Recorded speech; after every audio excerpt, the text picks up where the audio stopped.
Hey, Rebecca here. This video is me testing out my brand new blue microphone from Logitech. It is not going to be an ASMR video. It is going to be a feral video inspired by one of my friends, in which I just go through some journals, some post-its, and some bookmarks that I have in my collection. And it's just going to be a bit of a train wreck of a video, but that's okay. I'm just getting used to being in front of a camera and talking to myself anyways. So without further ado, let's begin. First up, journal number 1. Beautiful Italian leather. Got it from HomeSense eons ago, back when I was in my other job, before I went into my other university gig. And this book was my little map in which I outlined for myself that I wanted to go to grad school. I wanted to go back to my roots and get an education in something that really sparked joy in me. So yeah, it followed me through several years of my life, through very transitory periods where I basically got closer and closer to deciding, like, is it going to be a degree in digital humanities? Is it going to be a degree in English? Is it going to be in publication? And then what I settled on was like, no, I think librarianship and going for the big one, if I'm going to shoot for the stars, I might as well, aim for the moon. I don't know if that's the right expression or not, but yeah, so happy I did that. And, this journal followed me through that period of my life. So very cool. This one from Chapters Indigo, I think it's part of their 2019-2020 collection, right around the time things got weird. This journal I'm using for logging notes for advanced release copies, ARCs of books, so it is, I'm not going to open it and show you guys any pages inside, it's kind of private. But yeah, it's got, I don't know if those are supposed to be mushrooms or some sort of plant that is trying to seed desperately. But yeah, I love it, it's cute, and yeah. Notebook number 3 is a Dr. Strange Eye of Agamotto leather-bound journal that one of my dear friends gave me. And I've been using it for Dungeons and Dragons campaigns, and because I am a forever DM and I need to make notes of things, also because I am a book nerd and books make me happy, I guess.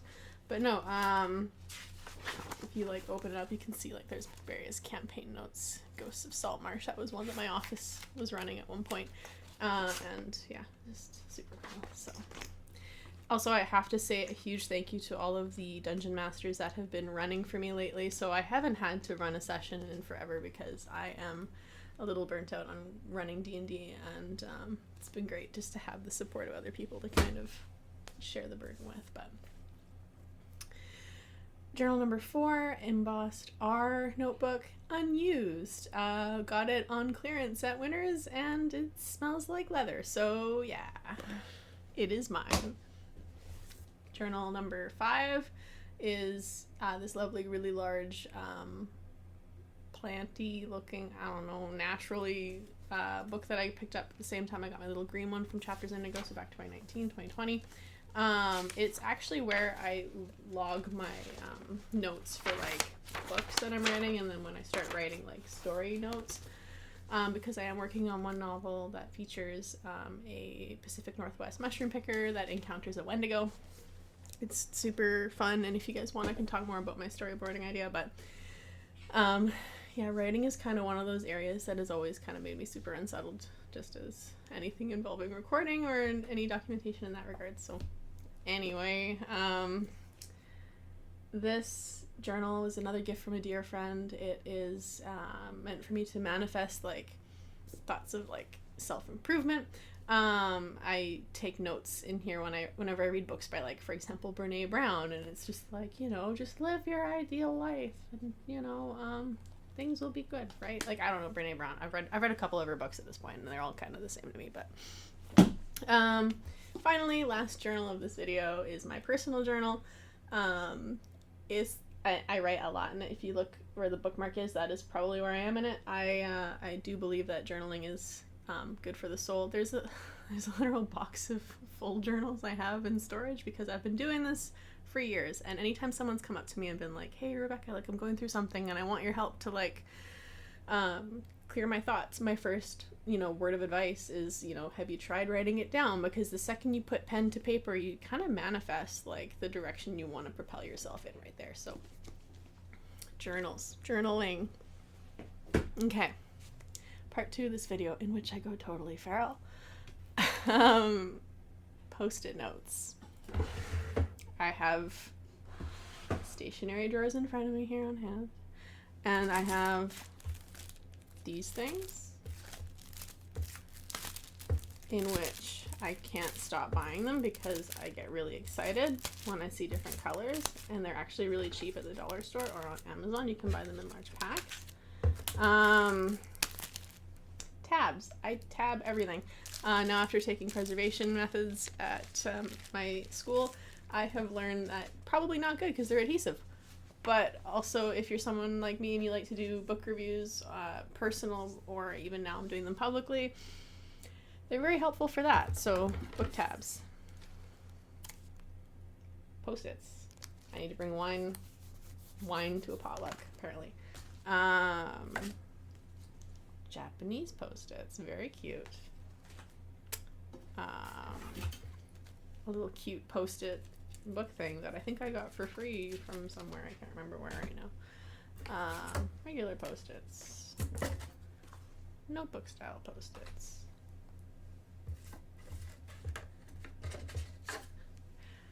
These are adorable to me because they are little birds, and I can't get the camera to focus on them, but this one right here is a Jende conure, which is the kind of bird that I have, so very fun. Over on this side, I have my collection of black post-its, because why else would I want a post-it that I can't read other than aesthetic? When post-its aren't enough, I have cue cards, which now I've learned again from preservation. Don't put cue cards in your books because the acidity from the colored paper will rub off onto your other pages and make them look stained. But anyways, I think, I have these as well, these little bricks of post-its. I also have proper owl post-it, where he is right proper. Look at, you can see his top hat and monocle. He is chip chip. I don't know how to do a British accent, but that's how I do it. Camera's like, I don't know where to focus. I also have, now I'm breaking from the norm, but I have like 2 things of washi tape, where I've got sushi washi tape and I got ocean washi tape. And I love to tape things, and I love to send little thank you cards and notes to people, and that's how I like to decorate them, okay? I think there's also Pokemon washi tape in the nerd layer, which is the other room in the house, but I also have this guy. He's an eraser. I'm never going to use him because he's too cute. And this guy, who's also an eraser. That's too cute. This guy also, another eraser. I hope this video is interesting to somebody, because I'm literally just talking to myself, playing with post-its and erasers in my room.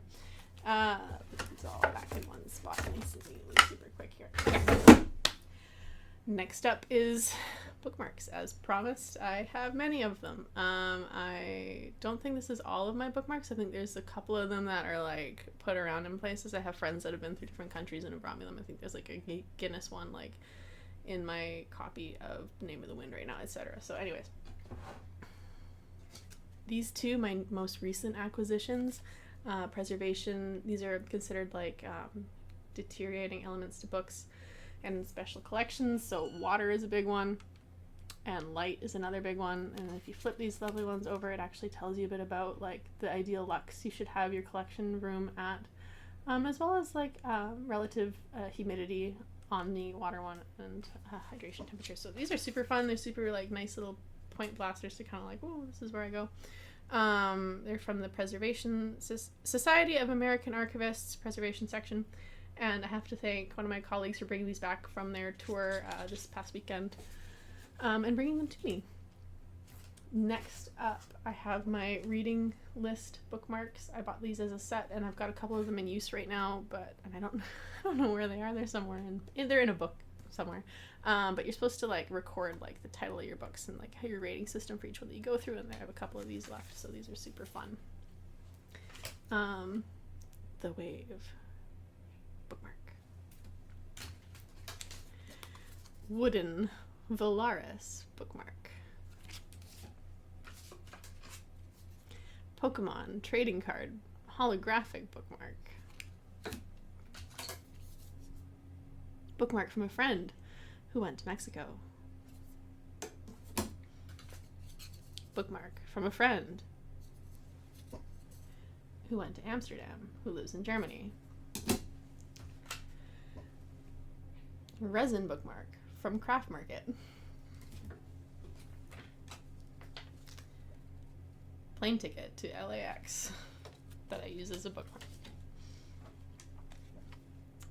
Baby Yoda bookmark. Baby Yoda bookmark. Dumb motivational quote. Create the life you love. Bookmark. Naked Man bookmark.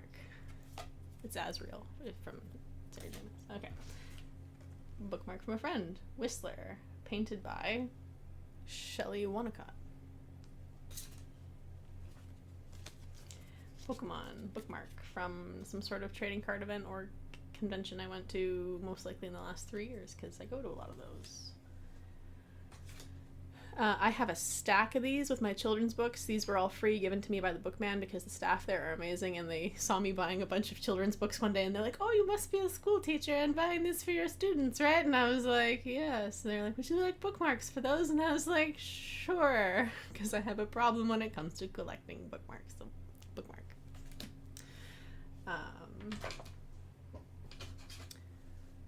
Bookmark. Husky butt. If you look, there is a little... Anyway. There are caricatures on this. I don't know what they say, but... And the camera's not good enough quality to get someone to help me with that, but... Bookmark. Corgi butt. Super cute. You put it in and it looks like a little butt sticking out. Anyway. Rubber chicken. Bookmark. Very fun. Is that all of them? Am I done? I think I'm done. Alright, well, that was 12 minutes of your life that I hope you either enjoyed or are never getting back. Thanks for your time.